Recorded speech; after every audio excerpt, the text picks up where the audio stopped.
Assalamualaikum warahmatullahi wabarakatuh. Sabahul khair, kaifa halukum? Ananda yang sholih, mudah-mudahan kalian semua senantiasa sehat dan berada di dalam lindungan Allah Subhanahu wa taala. Amin amin ya rabbal alamin. Baik Ananda yang sholih, hari ini kita akan lanjutkan pembelajaran kita tentang peta dan pemetaan. Untuk pembelajaran tentang konsep dasar geografi kita sudah selesai, silahkan tugasnya dikumpulkan kepada wali kelasnya. Baik, berbicara tentang peta dan pemetaan. Ada yang sudah tahu apa itu peta? Nah, peta itu merupakan gambaran permukaan bumi dalam bidang datar yang diperkecil dengan skala.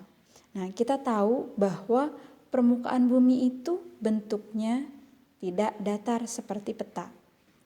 Betul tidak? Nah, kita lihat salah satu contohnya adalah ini. Nah, di dalam pemetaan ada cara di mana dari bidang lengkung seperti gambar di atas ini dirubah ke dalam bidang datar seperti yang di bawah ini. Nah, itu dinamakan dengan proyeksi. Ya. Jadi, salah satu cara untuk mengubah dari bidang lengkung ke bidang datar itu disebut dengan proyeksi.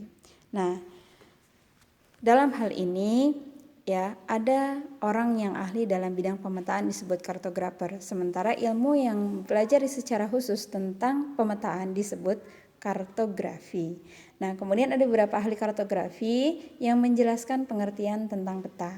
Yang pertama menurut ICA, International Cartographic Association.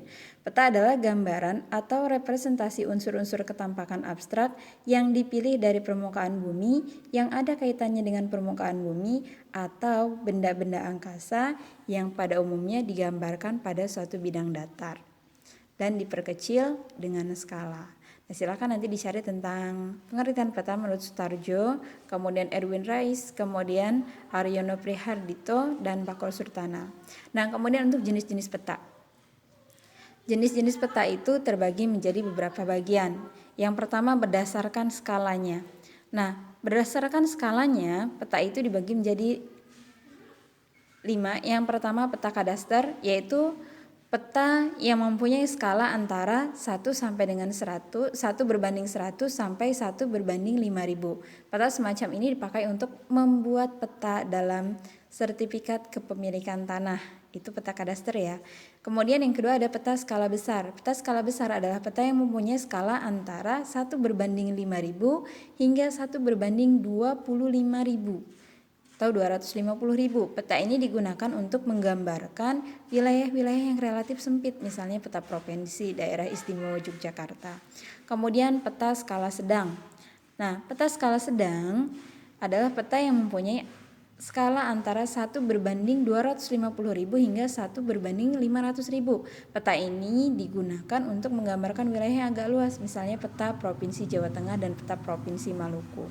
Kemudian peta skala kecil.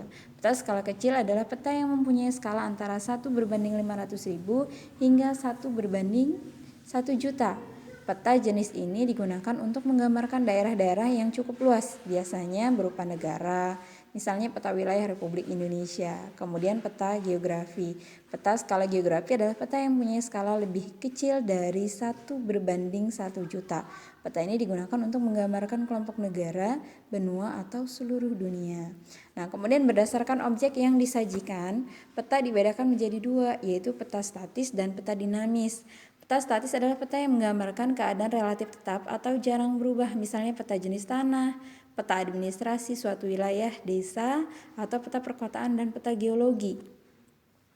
Nah, kemudian peta dinamis adalah peta yang isinya menggambarkan keadaan yang dinamis atau cepat berubah, misalnya peta transmigrasi, peta urbanisasi, peta perencanaan wilayah kota, dan peta tata guna lahan.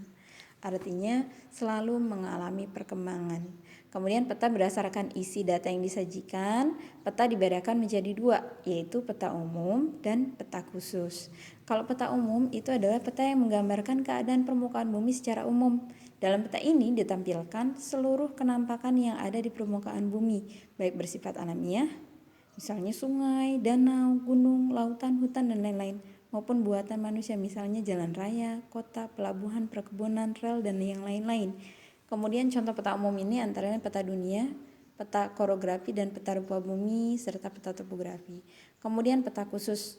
Nah, peta khusus disebut juga dengan peta tematik, adalah peta yang menggambarkan kenampakan tertentu yang ada di permukaan bumi. Nah, pada peta ini penggunaan simbol merupakan ciri yang ditonjolkan sesuai tema yang dinyatakan pada judul peta.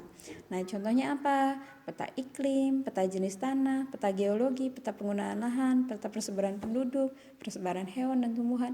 Itu merupakan jenis-jenis peta tematik. Oke, sampai di sini. Mudah-mudahan kalian paham pembahasan tentang peta.